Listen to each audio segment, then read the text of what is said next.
This week in Louisiana agriculture. What would happen to your family farm if you died today? I'm Kristen Oakes, and I'll show you how you can secure the future of your farm. I'll have that story coming up. I'm A.J. Sabine. Rain, rain, come today. That's what soybean farmers are saying in Avoyelles, Rapides, and parts of Point Capee Parish. I'll have more on this coming up. It's the worst year for rice blast researchers have seen in 30 years. I'm Avery Davidson with that story ahead. Hello everyone, I'm Michael Dana. Thanks so much for joining us on this week's program. Family farms account for 98% of all farms and ranches here in the U.S., that according to the U.S. Department of Agriculture. However, a recent USDA survey shows that the vast majority of those farmers don't have a farm transfer plan in place. Succession planning will be especially critical for farmers because the nation's estate tax laws are scheduled to change next year. This week in Louisiana Agriculture's Kristen Oakes now shows us what retiring farmers need to do to secure their legacy as well as the family farm. On Russell Krill's dairy, farming is a family affair. A second-generation dairyman, Russell says working side by side with his son and grandchildren is irreplaceable. Money couldn't buy, what we have here. I think it means so much, to be able to see them every day and interact with them and watch them grow up, and they just learn, the value of working and that it pays off.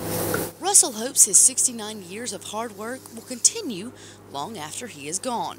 That's why he's working to ensure that his son, Rusty, can keep the farm in the family. He owns about 60% of the cows, and I own 40%. I wanted him to, have a greater percentage of the herd when I get ready to retire. By doing so, Russell is laying out a roadmap for the future of his farm. It's called succession planning, and it was on the mind of many farmers during Louisiana Farm Bureau's annual meeting last week in New Orleans. Farms can be replaced, but families cannot. University of Nebraska professor Dr. Ron Hansen says many family farms fall apart because 89% of farmers don't have a farm transfer plan in place. Hardest thing is to get farmers to talk. They tend to be very private. They tend to keep their cards up to their chest.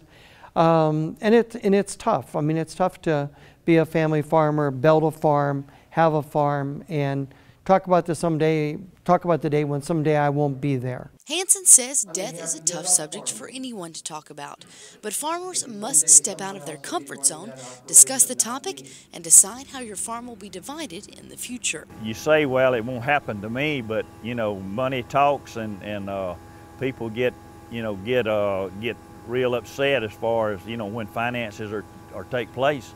So it causes a lot of families to divide, and just like he said, brothers might never speak to one another again, and I just didn't want that to happen, in my place. Russell says it's never too early to sit down with your children and plan how you want your farm to continue after you're gone. Life can be taken away from you so fast, and you can't expect to be living tomorrow. You gotta prepare for it. He's preparing his farm for the next generation. In Washington Parish, I'm Kristen Oakes for This Week in Louisiana Agriculture. If you are interested in learning more about how you can start preparing for your own succession plan, you can visit our website at twilatv.org.